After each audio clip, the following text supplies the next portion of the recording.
हरिः ओं तत्सत्। श्रीमते रामचन्द्राय नमः। श्रीमते रामानन्दाचार्याय नमः। श्रीमते मलूकदासाय नमः।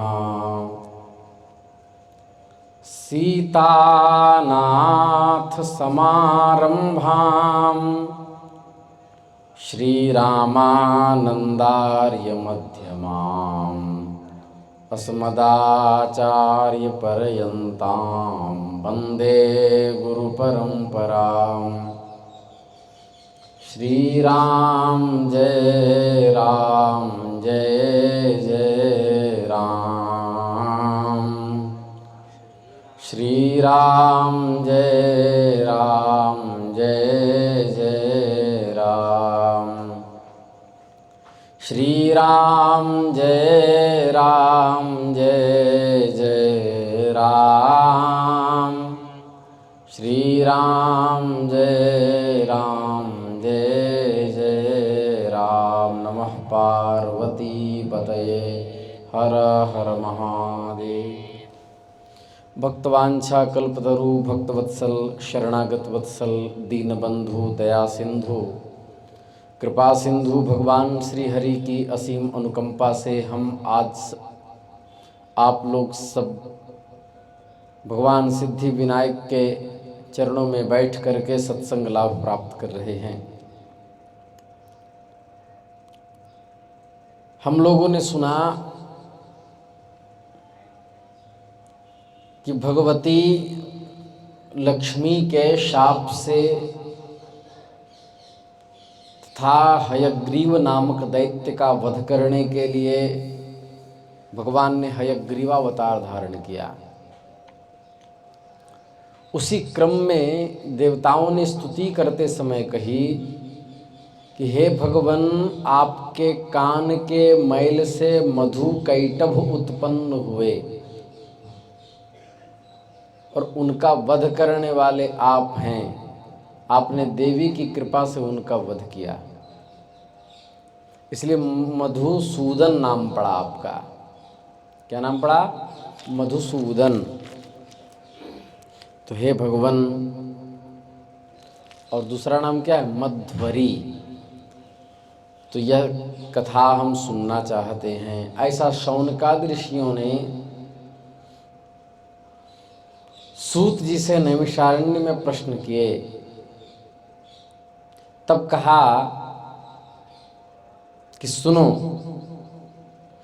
ऋषिगण ने कहा, हे सौम्य, आपने मधु कैटभ के साथ भगवान विष्णु द्वारा महासिंधु में 5000 वर्षों तक युद्ध किए जाने की चर्चा की।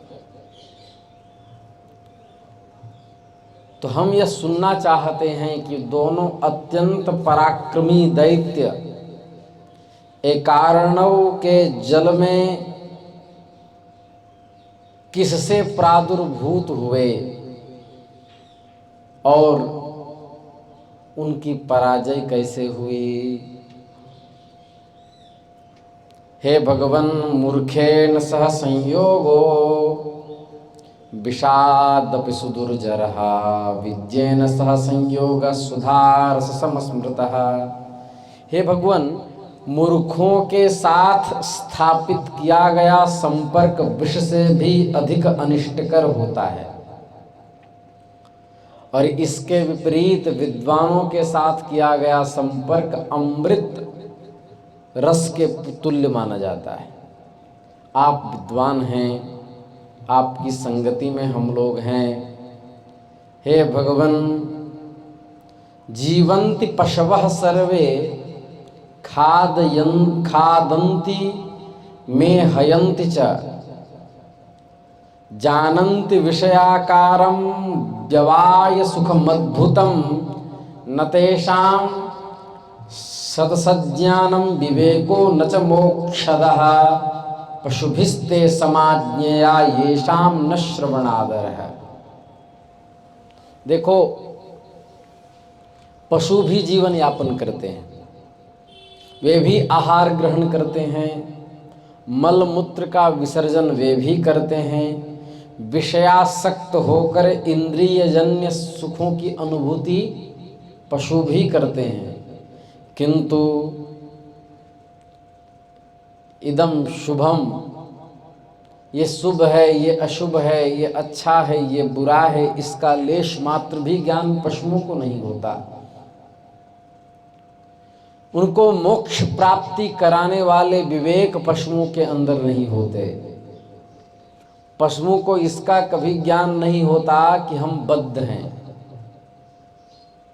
अतएव उत्तम बातों को सुनने में जिसकी स्पृहा नहीं होती, लिप्सा नहीं होती, उत्तम बातों को सुनने का जिसको लोभ नहीं होता, उसको पशु तुल्य ही समझना चाहिए। हे महाभाग, विद्वानों ने निर्धारित किया है कि श्रवण 3 प्रकार का होता है, सात्विक, राजस और तामस। 3 प्रकार का श्रवण होता है। वेद शास्त्रादि का ज्ञान श्रवण करना सात्विक श्रवण है।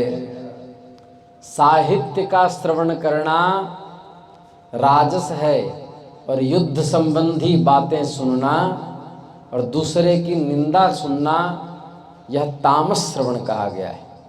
3 प्रकार के श्रवण हैं। सात्विक श्रवण में भी 3 श्रृंखला है, उत्तम, मध्यम और अधम। ये प्रज्ञावान पंडित सात्विक श्रवण को भी 3 भागों में देखते हैं। उत्तम श्रवण वो है जिसमें मोक्ष की प्राप्ति कराने वाली बात सुनना, वो क्या है? उत्तम श्रवण है। मध्यम श्रवण है स्वर्ग सुख देने वाली बातों को सुनना, ऐसा सत्संग करना जिसे स्वर्ग की प्राप्ति हो, ये मध्यम श्रवण हुआ। और अधम श्रवण है सांसारिक भोग पदार्थों की उपलब्धि कैसे हो, ऐसी बातों को सत्संगे न सुनना, ये अधम श्रवण है। तो साहित्य भी 3 प्रकार के होंगे, उत्तम, मध्यम और अधम, तभी तो 3 प्रकार की बातें सुनी जाएगी। जिस साहित्य में स्वकीय नायिका का वर्णन हो वह उत्तम, जिस साहित्य में वैश्याओं का वर्णन हो वह मध्यम, जिस साहित्य में परस्त्री वर्णन हो वह अधम साहित्य कहा गया है। इसी प्रकार जिस तरह सात्विक के 3 भेद हुए, ऐसे ही तामस श्रवण के 3 भेद कहे गए हैं। अभी हमने क्या कहा? युद्ध संबंधी बातों को सुनने की इच्छा रखना तामस श्रवण है। वह भी 3 प्रकार के हैं, उत्तम तामस, मध्यम तामस और अधम तामस। किसी पापाचारी के संहार के संबंधित युद्ध वर्णन को सुनना ये उत्तम तामस है। जैसे हिरण्यकश्यप का वध, क्या हुआ? उत्तम तामस हुआ। कौरव पांडवों की तरह द्वेष के कारण शत्रुता में युद्ध वर्णन का श्रवण सुनना यह मध्यम तामस हुआ। और अकारण विवाद एवं कलह से हुए युद्ध के वर्णन का श्रवण ये अधम तामस हुआ। हे भगवान, तो उत्तम, मध्यम, अधम, इन 3 प्रकार साहित्यों में सात्विक, राजस, तामस, इन 3 प्रकार के श्रवण में सबसे सर्वश्रेष्ठ श्रवण है पुराणों का श्रवण, क्योंकि इनके श्रवण से बुद्धिर प्रवर्धनम पुण्यम ततः पाप प्रणाशनम तदत्र श्रवणम मुख्यम पुराणस्य महामते। पुराणों के श्रवण की प्रधानता इसलिए मानी गई है क्योंकि इनके श्रवण से बुद्धि का विकास होता है, पुण्य प्राप्त होता है और समस्त पाप नष्ट हो जाते हैं। इसलिए आख्या ही में कथा सारम मम कर्ण रसायनम, हमको भगवान की कथा सुनाइए।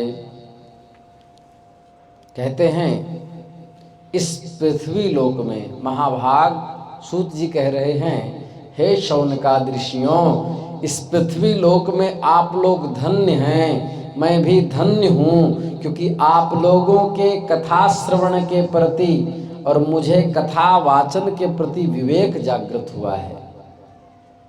जिसको कथा सुनने की इच्छा उत्पन्न हो जाए, जिसको कथा कहने की इच्छा उत्पन्न हो जाए, वो लोग सचमुच धन्य हैं। प्रलय काल की अवस्था में जब तीनों लोग महाजल राशि में विलीन हो गए, उस समय देवाधिदेव भगवान श्री विष्णु शेष शैया पर सो गए। तब भगवान विष्णु के कानों के मैल से मधु कैटभ नामक 2 दानव की उत्पत्ति हुई। वे महाबली दैत्य उस विशाल महासागर में बढ़ने लगे। वे दोनों क्रीड़ा करते हुए इसी सागर में इतस्ततः परिभ्रमण करते रहते थे। एक बार क्रीड़ा परायण विशाल शरीर धारण करने वाले दोनों भाइयों ने आपस में न्यायात्मक विचार किया कि बिना कारण के कोई कार्य होता नहीं है, ये सार्वत्रिक ज्ञान है।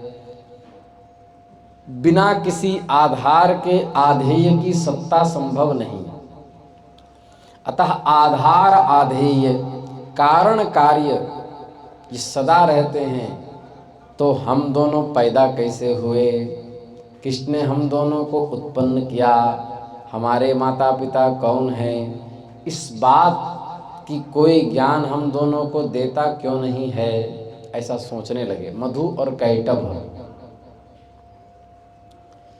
इस प्रकार चिंतन करते हुए जब दोनों भाई किसी निश्चित बिंदु पर स्थिर नहीं हो पा रहे थे, तब कैटभ ने जल के भीतर अपने पास स्थित मधु से कहा कि हम दोनों के इस जल में स्थित रहने का कोई अचल महाबली शक्ति है, ऐसा ही मैं मानता हूँ, क्योंकि उसी से समुद्र का संपूर्ण जल व्याप्त है और उसी शक्ति के आधार पर यह जल टिका हुआ है। वे ही परात्परा देवी हम दोनों की भी स्थिति की कारणा हैं। ये सोचने लगा। इस प्रकार चिंतन करते हुए उसे आकाश में सरस्वती बीज सुनाई पड़ा। जब उसे सुनाई पड़ा, उसे हृदयंगम कर लिया और उसने आकाश में कौंधती हुई सुंदर विद्युत दिखलाई पड़ी। वह समझ गया कि निसंदेह ही ये सगुण ब्रह्म विद्युत के रूप में प्रतिभासित हो रहे हैं। उन्होंने वाग बीज का प्रणव लगा करके 1000 वर्ष तक कठोर तप करके जप किया, जिससे वो परात्परा शक्ति उन दोनों पर अतिशय प्रसन्न हो गई। तब आकाशवाणी हुई कि हे दैत्यों, वरं वां वांछितं दैत्यो ब्रूतं परम सम्मतम् ददामि परितुष्टामि युवयोस्तपसा किल। तुम दोनों की कठोर तपश्चर्या से मैं परम प्रसन्न हूँ। हे दैत्यों, तुम अपने मनोवांछित वर को कहो। सूत जी कहते हैं कि आकाशवाणी को सुनकर के दोनों दानवों ने कहा, हे देवी, हमारी मृत्यु हमारे इच्छा के अनुसार हो। तब देवी ने कहा, तथास्तु। कुछ समय व्यतीत होने पर वह चारों तरफ कलह करने लगा और भयंकर युद्ध की स्थिति बन गई और चारों तरफ उसने संग्राम मचा दिया। इसके बाद उसकी भुजाओं में खुजली हो रही थी कि कौन हमसे युद्ध करे, कौन हमसे युद्ध करे। तो वह देवताओं पर टूट पड़ा। तो ब्रह्मा जी को लगा कि भगवान श्री हरि के शरण में जाना चाहिए। तब उन्होंने हरि को सूचना देने के लिए बैकुंठ गए तो भगवान श्री हरि योग निद्रा में स्थित थे। उनको कई प्रकार से जगाने का प्रयास किया, लेकिन योग निद्रा के वशीभूत भगवान श्री हरि जगे नहीं। प्रार्थना करने लगे, दीननाथ हरे विष्णु वामनोत्तिष्ठ माधव भक्तार्ति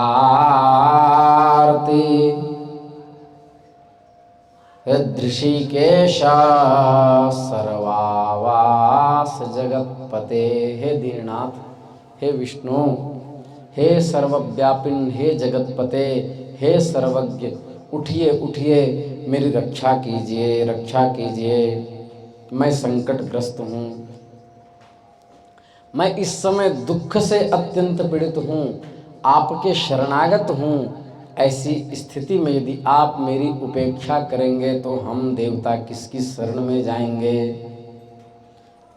जब इतना कहने के बाद भी, अनेक प्रकार से स्तुति करने के बाद भी जब भगवान श्री हरि जगे नहीं, तब वो सोचने लगे कि हम कहाँ जाएं, किनकी शरण में जाएं, क्या करें, किनको अपना आश्रय माने। इस प्रकार उन्हें लगा कि भगवान पर किसी का बस तो नहीं चलता, और भगवान यदि चिर निद्रा के वश में हैं तो इसका मतलब योग निद्रा भगवान से अधिक बलवती है। तो योग निद्रा की स्तुति करने लगे, भगवती की स्तुति करने लगे और कहने लगे, यो यस्य वशमापन्नः स तस्य किंकरः किल तस्माच्च योग निद्रेयं स्वामिनी मापतेर्हरेः। जो प्राणी जिस किसी के वश में हो जाता है वह निश्चय ही उसी का दास बन जाता है। अतः ये योग निद्रा ही लक्ष्मीपति विष्णु की स्वामिनी हो गई हैं, क्योंकि इन्हीं के आश्रय में भगवान सो रहे हैं। तब हमें देवी की ही उपासना करनी चाहिए। त्वं देवी वेद विदुषामपि दुर्विभाव्या वेदोऽपि नूनमखिलार्थतया न वेद यस्मात् तदुद्भवमसौ श्रुतिराप्नुवाना प्रत्यक्षमेव सकलं तव कार्यमेतत् प्रत्यक्षमेव सकलं तव कार्यमेतत्। हे देवी, आप वेद शास्त्रों के पारदर्शी विद्वानों की समझ से भी परे हैं। वेद भी आपको नेति नेति कहते हैं। आपका यह संपूर्ण रहस्य सभी को ज्ञात नहीं है। आप परात्पर परब्रह्म की भी आह्लादनी शक्ति के रूप में पूजित होती हैं। विष्णुस्त्वया प्रकटितः प्रथमं युगादौ दत्ता च शक्ति रमला खलु पालनाय त्रातं च सर्वमखिलं विवशीकृतोद्य यत्रोचते तव तथाम्बकरोषि नूनम्। युग के आरंभ में आपने सर्वप्रथम भगवान विष्णु की सृष्टि की, सबके पालन के लिए उन्हें निर्मल शक्ति प्रदान की। इस प्रकार आपने समस्त जगत की रक्षा की। भगवान शिव भी आप ही की कृपा से संहार कर पाते हैं और ब्रह्मा जी सृष्टि कर पाते हैं और भगवान विष्णु पालन कर पाते हैं। हे देवी, आप उठिए, अपना अद्भुत रूप धारण कीजिए। इस प्रकार स्तुति जब की तो भगवती योग माया तामसी शक्ति कोपाविष्टापन्ना होकर के उनके शरीर से उग्र रूप में बाहर निकली और बाहर निकलने के बाद उनको ब्रह्मा जी ने प्रणाम किया। उसके बाद भगवान विष्णु की चेतना आ गई, उनकी निद्रा लुप्त हो गई। वह का सा शक्ति ही पुरा प्रोक्ता या विष्णुर्जितः प्रभु। आगे कह रहे हैं, कुतो जाता कथम शक्ता का शक्तिर्वद सुब्रता। जिस शक्ति के विषय में आप पहले बता चुके हैं, उसने भगवान विष्णु को भी पराभूत कर दिया था। वह कौन सी शक्ति है? ऐसा शौनकादि ऋषियों ने सूत जी से पूछा, तब वो कहे वही शक्ति जगदम्बा के रूप में पूजित होती हैं। ब्रह्मा जी को आशीर्वाद दिया कि आपको आपकी मनोकामना जल्द पूर्ण होगी। इसके बाद भगवान श्री हरि से सारी बातें कहीं। उसके बाद कहा शिवोपि शवताम याति कुंडलन्या विवर्जितः शक्तिहीनस्तु यह कश्चित असमर्थ स्मृतो बुधैहि। कथा वक्ता लोग कहते हैं कि शिव से माया निकल जाए तो वो शव बन जाता है।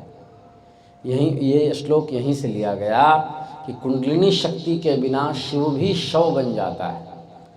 लेकिन वो लोग एक उदाहरण देते हैं कि शिव में श में ई है, ई माया का वाचक है।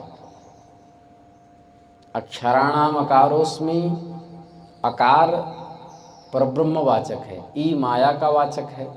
तो शिव का ई निकल जाएगा तो शव बन जाएगा, किंतु ऐसा नहीं है। शिव का जब ई निकलेगा तो स्व बनेगा, शव नहीं बनेगा। तो फिर कैसे करेंगे, ये श्लोक कैसे लगेगा? तो कहते हैं जहाँ अभाव में भी सर्वम खलविदम ब्रह्म, तो जब अभाव होगा शिव से शकारोत्तरवर्ती इकार जब निकल जाएगा तो अभाव में भी ब्रह्म तो रहता ही है। तो अक्षराणाम अकारोस्मि अ की उपस्थिति रहेगी, तो क्या बनेगा? शव बनेगा।